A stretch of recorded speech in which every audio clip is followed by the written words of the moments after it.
আমি এই প্রশ্নের কিছু আজকে সংক্ষেপে যদি আপনারা কিছু বলেন এই প্রশ্ন সম্পর্কে। এই প্রশ্নের উত্তর হলো, কোরআনের যে সমস্ত দু একটি আয়াত আছে, যে আয়াতগুলো ভুল ব্যাখ্যা করতে গিয়ে কোনো আলেম মানুষকে বিভ্রান্ত করে, যেমন সূরা নিসার আয়াতের কথা মৌলানা সাহেব বললেন 158, 58, 59। একইভাবে সূরা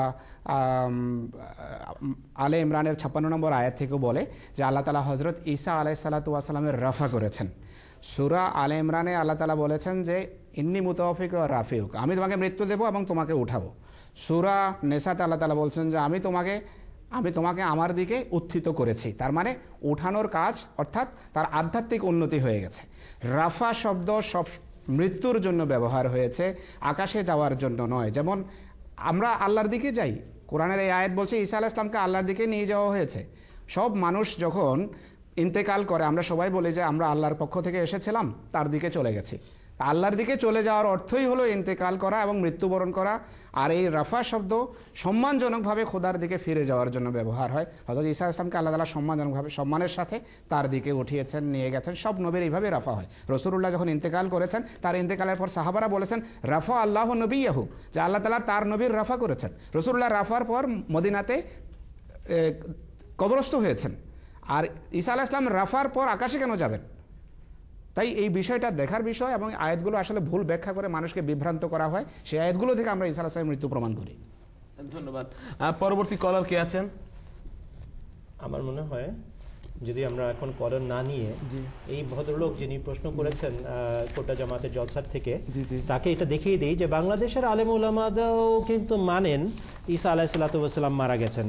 যদি আপনারা একটু অপেক্ষা করেন, আপনাদেরকে একটা ফিলার দেখানো যেতে পারে, যেখানে সৈয়দ আবুল আলা মওদুদী সাহেবের একটা বই সংকলন, সেখানে উনি উল্লেখ করেছেন 131 নম্বর পৃষ্ঠায়, হযরত ঈসা আলাইহিস সালামের মৃত্যুর ইন্তেকালের পর পল নামক সেন্ট সে বিভ্রান্তিগুলো ছড়িয়েছিল। আপনার কাছে আছে এরকম কোনো ফিলার? জি, এখানে আপনারা দেখতে পাচ্ছেন সৈয়দ আবুল আলা মওদুদী সাহেবের সিরাত সরওয়ারে আলম 131 নম্বর পৃষ্ঠার শেষের প্যারাগ্রাফ ক্লোজ দেখানো হচ্ছে। এখানে স্পষ্টভাবে আব্বাস আলী খান সাহেব অনুবাদ করেছেন তার বইয়ের, যিনি জামাতে ইসলামী বাংলাদেশের নায়েব আমির ছিলেন। সেখানে লেখা আছে হযরত ঈসা আলাইহিস সালামের ইন্তেকালের পর, অর্থাৎ তারাও বিশ্বাস করেন ঈসা আলাইহিস সালাম মারা গেছেন। এছাড়াও আরও আলেম ওলামারা আছেন এবং বিদগ্ধ পণ্ডিত সাহাবীরা আছেন, ঐশী বাণীপ্রাপ্ত লোকেরা আছেন যারা জানতেন ঈসা আলাইহিস সালাম মারা গেছেন। সেই জন্য এটা মওদুদী সাহেব এখানে বলছেন ইন্তেকালের পর। জামাতে ইসলামের প্রতিষ্ঠাতা মওদুদী সাহেবও বলেছেন কোরআন এবং হাদিসের পরে আর কারো সাক্ষ্য দরকার হয় না, কিন্তু তারপরেও যেহেতু লোকেরা বলে, আলেমরা কি বলেন, এই জন্য আমরা একটা দেখালাম। তা না হলে কিন্তু আমাদের জন্য হাসবুনা কিতাবুল্লাহ, আর আমাদের জন্য আর কোনো কিছু লাগে না। যদি আল্লাহ এবং রসুলের কথা থাকে আমাদের মানতে কোনো অসুবিধা নাই। মুসলমান মাত্রই এই আচরণ থাকা উচিত। ধন্যবাদ। আমি কন্ট্রোল রুমে অনুরোধ করব এই প্রসঙ্গে আপনারা যদি একটি ফিলার দেখান আমাদেরকে, যদি দর্শকদের সুবিধার্থে একটি ফিলার ঈসা ইসলামের মৃত্যু সম্পর্কে একটি ফিলার যদি দেখান। মসিহ মাউদ আলাইহিস সালাতু ওয়াস সালাম বলেছেন আহমদিয়া মুসলিম গ্রন্থে হযরত আকদাস মসিহ মাউদ ইমাম মাহদী আলাইহিস সালামের ঐতিহাসিক ভবিষ্যৎবাণী। স্মরণ রেখো, কেউ আকাশ থেকে অবতীর্ণ হবে না।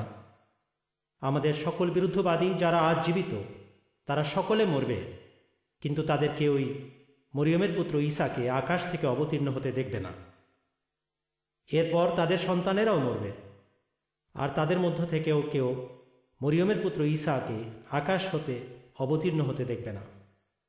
এরপর তাদের সন্তানদের সন্তানেরা মরবে, কিন্তু তারাও মরিয়মের পুত্রকে আকাশ থেকে অবতীর্ণ হতে দেখবে না। তখন খোদা তাআলা তাদের হৃদয়ে উৎকণ্ঠা সৃষ্টি করবেন যে ক্রুশের প্রাধান্যের যুগও অতিবাহিত হয়ে গেল এবং পৃথিবীর অবস্থাও পাল্টে গেল, কিন্তু মরিয়মের পুত্র ঈসা এখনও আকাশ হতে অবতীর্ণ হলেন না।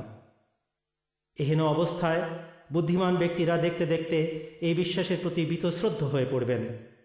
আজ থেকে 3য় শতাব্দী অতিবাহিত হওয়ার পূর্বেই মুসলমান বলুন বা খ্রিস্টান, ঈসা আলাইহিস সালামের জন্য অপেক্ষমান সকলেই অত্যন্ত নিরাশ ও বিতৃষ্ণ হয়ে এই মিথ্যা বিশ্বাসকে পরিত্যাগ করবে।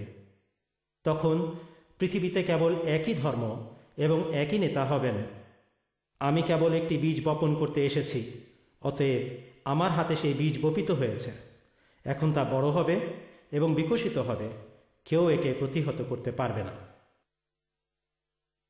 আপনার শুনলেন আমাদের জামাতের পবিত্র প্রতিষ্ঠাতা হযরত মির্জা গোলাম আহমদ কাদিয়ানী সালামের একটি বাণী। এ প্রসঙ্গে আপনারা যদি একটু আলোচনা করেন। ধন্যবাদ মোতাসিম বিল্লাহ সাহেব। হজরত ঈসা আলাইহিস সালাম মারা গেছেন, তিনি আর আকাশ থেকে নামবেন না। যার আশার ছিল তিনি এসে গেছেন, তার নাম হজরত মির্জা গোলাম আহমদ কাদিয়ানী আলাইহিস সালাম।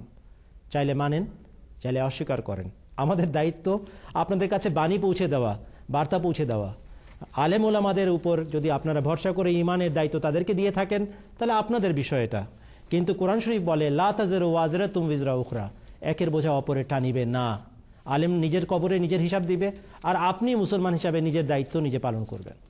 এই জন্য চাচা আপন প্রাণ বাঁচা, এটার বলার পর আমি একটা কথা বলতে চাই। হজরত আকদাস মসিহে মাউদ ইমাম মাহদী আলাইহিস সালাতু ওয়াস সালাম তার জীবদ্দশায় হজরত ঈসা আলাইহিস সালাতু ওয়াস সালাম জীবিত সশরীরে আকাশে গেছেন এই বিষয়ে কোনো আয়াত দেখালে, কোনো হাদিস দেখালে, কোনো সঠিক হাদিস দেখাতে না পারলে ভেজাল হাদিস দেখালেও 20,000 রুপি সমান পুরস্কার ঘোষণা করেছিলেন। আর বলেছিলেন যে আমি জরিমানা দিব, আমি আমার বইপত্র পুড়িয়ে দিব, এবং আমি সেই ব্যক্তির হাতে তওবার বয়াত করব যে ব্যক্তি আমার ভুল সংশোধন করে দিবে। কেউ দেখাতে পারে নাই। হজরত খলিফাতুল মসিহ রাবে রাহিমাহুল্লাহ তাআলা এই 20,000 টাকার চ্যালেঞ্জটাকে বাড়িয়ে কোটি কোটি কোটি টাকা করে দিয়েছেন, আর বলে গেছেন যে আলেম সাহেব দোয়া করে হজরত ঈসা আলাইহিস সালাতু ওয়াস সালামকে আকাশ থেকে সশরীরে নামিয়ে আনবে আর এসে বলবে আমার কাছে যে আমার দোয়ার ফলে হজরত ঈসা আলাইহিস সালাম সশরীরে জীবিত অবস্থায় আকাশ থেকে নেমেছেন, আমি তাকে দ্বিতীয় কোনো প্রশ্ন করব না, 1 কোটি টাকা পুরস্কার দিব। যে দ্বিতীয় ব্যক্তি এসে আমাকে এসে বলবে যে সে না, আমার দোয়াতে হজরত ঈসা আলাইহিস সালাম আকাশ থেকে নেমেছেন, আমি তাকেও 1 কোটি টাকা পুরস্কার দিব। তারপরেও যে ব্যক্তি এসে আমার কাছে দাবি করবে যে তাদের দুইজনের কথায় নামেন নাই, আমার দোয়াতে হজরত ঈসা আলাইহিস সালাম আকাশ থেকে নেমেছেন, আমি তাকেও বিনা প্রশ্নে কোটি টাকা পুরস্কার দিয়ে দিব। কে আছে আমার চ্যালেঞ্জ গ্রহণ করার জন্য?